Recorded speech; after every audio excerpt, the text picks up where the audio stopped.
Boat ప్రమాదంలో గల్లంతైన వారి ఆచూకీ కనుగొనే ప్రయత్నాలు ఒకవైపు జరుగుతున్నాయి. మరోవైపు చూసుకుంటే ఇప్పటి వరకు కూడా న్యాయం జరిగే ప్రక్రియ జరగలేదని బోటుకు సంబంధించిన వారి కుటుంబ సభ్యులు ఎవరైతే గల్లంతయ్యారో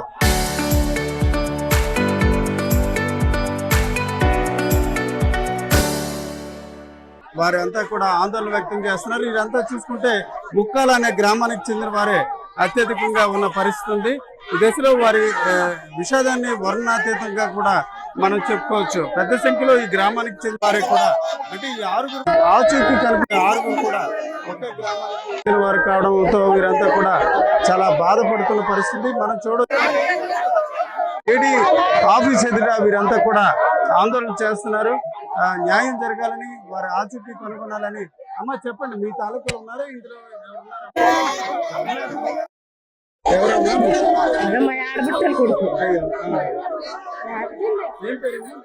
గణేష్ అంటే మీది కూడా ముక్కాల గ్రామం?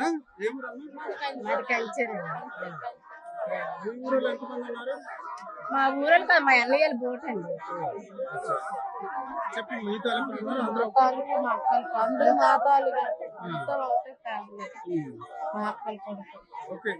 ఎప్పుడు తెలిసిందమ్మా మీకు ఈ విషయం గురించి? 2 గంటలకి వస్తున్నామని తెలిసింది, తెల్లవారు తెలిసింది.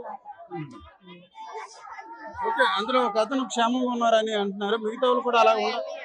మీ అన్నయ్య చిన్నగారు అంటే కొత్తగా బోటు కొన్నారు అని అంటున్నారు. కొత్తగా కొన్నారా ఈ మధ్య? వాళ్ళమ్మ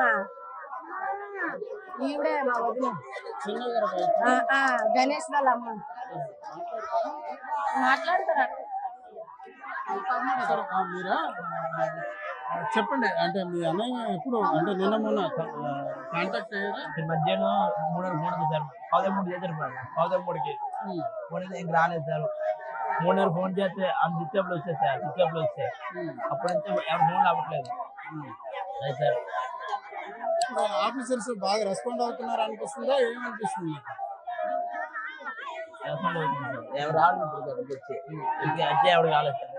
ఓకే, వీళ్ళందరూ కూడా మీ ఊరిలోనే వేరు వేరు? మా ఊళ్ళో సార్. మీ ఊరు 6 నెంబర్స్ మొక్కలు సార్. 6 నెంబర్ మొక్కలు సార్. మొక్కము లోపరం మండలి జండు జిల్లా.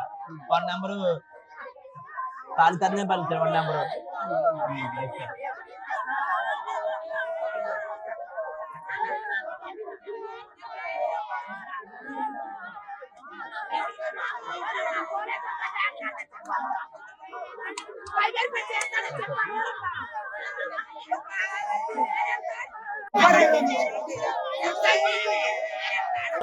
ఉన్న పరిస్థితి.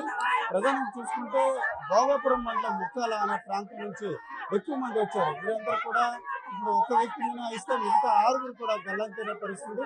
ఈ దశలో పెద్ద ఎత్తున ఆందోళన వ్యక్తం చేయడం కాకుండా వారు ఆచూకీ కనుగొనే ప్రయత్నం చేయాలని ఇక్కడ స్థానికులు కోరుతున్న పరిస్థితి మనకు కనిపిస్తుంది. కెమెరా పర్సన్ తిరుపతితో రామచంద్రరావు, విశాఖపట్నం.